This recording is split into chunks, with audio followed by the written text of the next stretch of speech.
My name is Sterling Spencer, and I am here to talk to you guys about the theory of observation, what it means to be alive and dead, and what it means to be in two places at one time, and even if that's possible at all. So, to start out, I want to ask you guys a question. Does a tree make a sound in a forest if it falls down and no one is allowed to hear it? The answer is yes, it does make a sound, but quite a while ago, that wasn't always believed.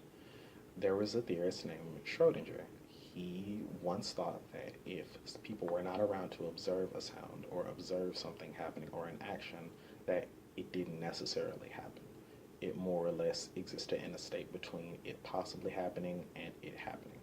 So, next, I want to talk about Schrodinger's experiment and how he came to define this theory. Okay, so according to ResearchGate, the scientist Schrodinger bought himself a cat, and he thought with this cat is alive. So he observed the cat being alive. So the next thing he did was he found a box. He then got some radioactive material and put the cat and the radioactive poison material in a box, and then he closed the box. Schrodinger posited that as long as he did not open the box and observe the cat dying, the cat was still alive. It would exist in two states, both alive and dead. Its existence and its alive, whether or not it's living or dead, solely hinged on Schrodinger examining it. The cat itself is irrelevant. It's all about whether or not someone sees the cat dying, which is what makes it important. While this may seem cruel, this provided an incredibly thought-provoking philosophical argument for many scholars that will come completely after him.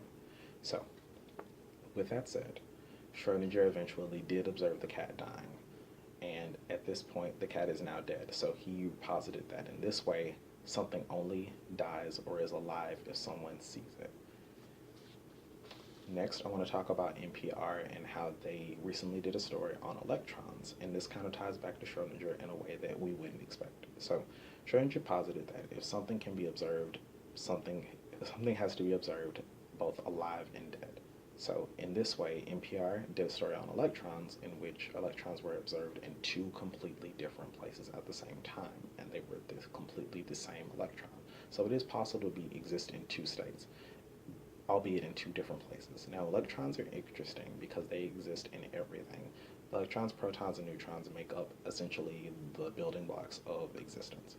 So the thing about electrons which makes them so interesting and special is that they are very dense, but they are also very spaced out and wide and easily malleable. They're kind of stretchy. So in a way, they can exist in multiple places at the same time and then be the exact same electron. So that's what makes this story so interesting. So in a way, NPR posited that it is possible for someone to be in the same place at the same time. Maybe not in this moment just yet, but in the future it is certainly a possibility that could make for some interesting things that could be discovered. So I now want to talk about whether or not this theory has a lot of credibility. In a way, this solely hinges on your perspective and whether or not you're willing to accept that something can exist without you noticing it or without you observing it.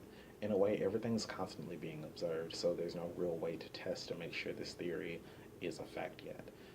But keep in mind, the theory of gravity is still a theory, so think about that. Before I end, I want to give you something to think on, which is to keep your eyes and mind open. Something that may exist or may seem impossible is only that way for so long before someone finds a way to get around that and make something that was once impossible possible. Thank you very much.